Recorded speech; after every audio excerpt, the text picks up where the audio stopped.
اعوذ باللہ من الشیطان الرجیم بسم اللہ الرحمن الرحیم۔ عزیز طلباء السلام علیکم، میں محمد آصف سال دوم اردو کے حوالے سے آپ سے مخاطب ہوئے۔ امید ہے آپ خوش و خرم ہوں گے، اللہ آپ کو ہمیشہ خوش و خرم رکھے۔ سال دوم اردو کے حوالے سے ہم سبق نمبر 1 کو پڑھ رہے تھے۔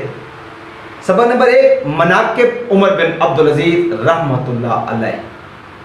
اس حوالے سے ہمارے پہلے 9 لیکچر مکمل ہو چکے ہیں۔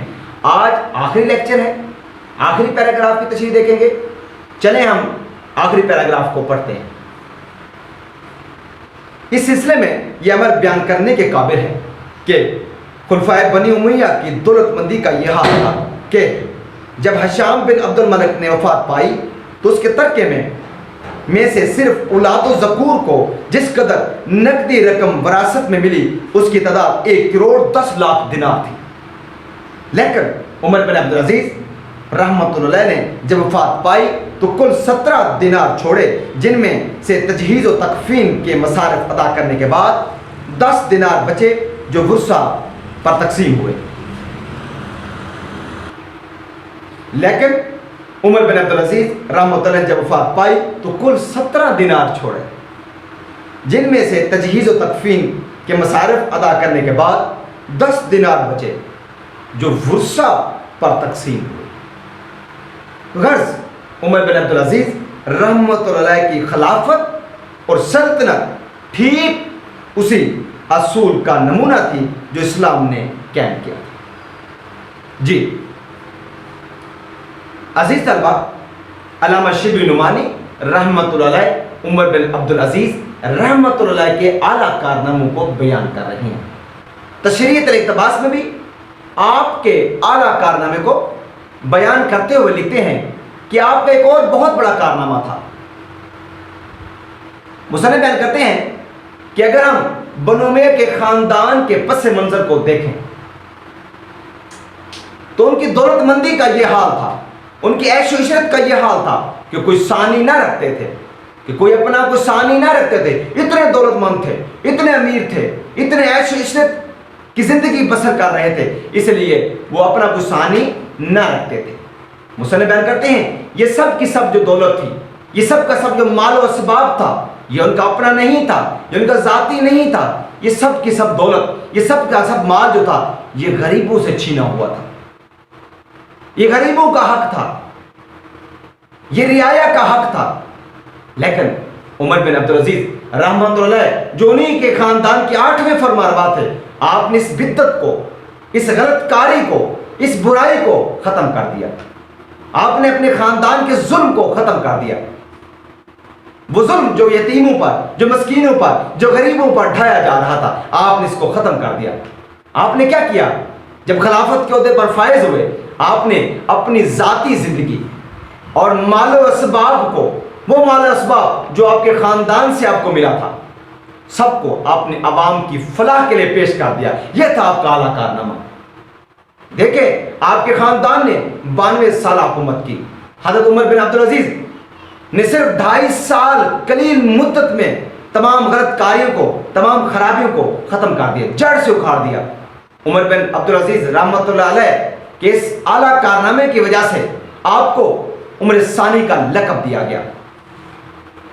مصنف مزید اس اقتباس میں بیان کرتے ہیں کہ جب آپ کا وقت آخرت آیا تو آپ کے پاس وصیت کے لیے کچھ نہ تھا، کیونکہ آپ نے اپنی جائیداد کو، اپنے مال و اسباب کو، اپنی ذاتی زندگی کو آپ نے تو غریب عوام کی فلاح کے لیے پیش کر دیا تھا۔ آپ کے پاس کوئی چیز موجود نہ تھی۔ تو آپ کی بیوی کے بھائی مسلمہ بن عبد الملک آئے اور آپ سے کہا کہ کچھ وصیت کر دی اپنے خاندان کے لیے۔ تو آپ نے کہا اے مسلمہ بن عبد الملک، میرے پاس کوئی چیز نہیں ہے وصیت کروں۔ تو انہوں نے کہا اگر آپ کہیں تو میں آپ کو 1 لاکھ دینار دیتا ہوں، آپ اپنے خاندان والوں، اپنے اہل و عیال کو وصیت کر دیں۔ آپ نے کہا نہیں، یہ جائیداد آپ کی بھی نہیں ہے، بہتر تو یہ ہے یہ جائیداد جن کی ہے ان کو آپ واپس لوٹا دیں۔ تو آپ کی یہ بات سن کر مسلمہ بن عبد الملک عابدہ ہو گئے، زارو قطار رونے لگے۔ آپ کی شخصیت میں یہ سب سے اہم خوبی موجود تھی کہ آپ نے اسلام کے اصلی سنہری اصولوں پر چلتے ہوئے خلافت کے فرائض سر انجام دیے. یہ سب سے بڑی خوبی تھی. جبکہ آپ کے باقی خلفاء کو دیکھا جائے، ان کی دولت مندی کو دیکھا جائے تو وہ مختلف تھا. اسی طریقے سے ہشام بن عبد الملک کی زندگی کو دیکھتے ہیں کہ جب وہ اس دنیا سے چلے گئے تو اپنے خاندان کے لیے، ہر فرد کے لیے 1 کروڑ 10 لاکھ دینار کی جائیداد چھوڑی. لیکن آپ نے اپنے اس خاندان کے ان تمام غلط کاریوں کو ترک کر دیا، ختم کر دیا. لیکن آپ نے کیا کیا؟ آپ نے تمام جائیداد لوگوں میں بانٹ دی، لوگوں کو واپس کر دی. غریبوں میں، یتیموں میں، مساکین جو تھے ان کو واپس کر دی. آپ نے اپنی خلافت کو ایسے چلایا کہ جیسے حضرت عمر فاروق رضی اللہ تعالیٰ عنہ اپنی خلافت کے فرائض سر انجام دیا کرتے تھے. اسلام کے سنہری اصولوں کے مطابق آپ نے خلافت کے فرائض سر انجام دیے. قرآن و سنت کے مطابق آپ نے خلافت کے فرائض سر انجام دیے.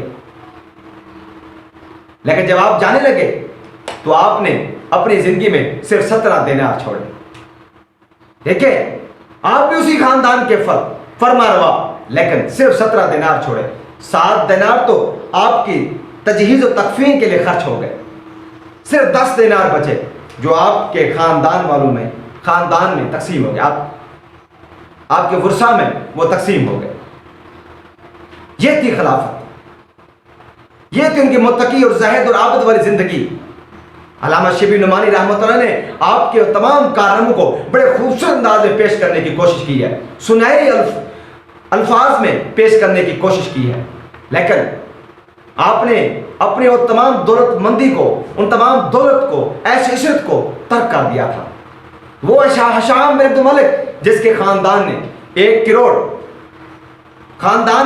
10 لاکھ دینار آئی تھی ہر فرد کو. لیکن جب 30 برس گزرے اس کے بعد اس کی اولاد جامع مسجد دمشق کی سیڑھیوں پر بیٹھ کر مانگا کرتی تھی.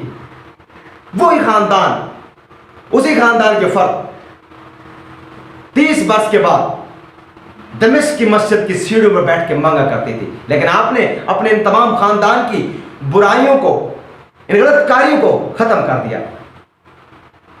اسی لیے آپ کو عمر ثانی کا لقب دیا گیا. آپ نے دور خلافت میں اسلام کے سنہری اصولوں پر عمل پیرا ہو کر اسلام